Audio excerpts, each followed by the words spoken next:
بسم اللہ الرحمن الرحیم۔ السلام علیکم۔ ایک سفر کے دوران حضرت عمر فاروق رضی اللہ تعالیٰ عنہ ایک غلام کے پاس سے گزرے۔ وہ بکریاں چرا رہا تھا۔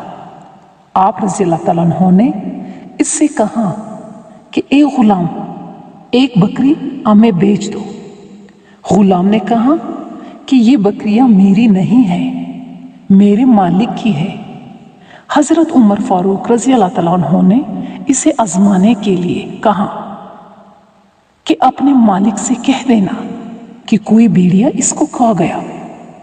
غلام نے جواب دیا کہ جب میں اپنے مالک سے یہ کہہ دوں کہ بھیڑیا اس کو کھا گیا تو قیامت کے دن اپنے رب سے کیا کہوں گا؟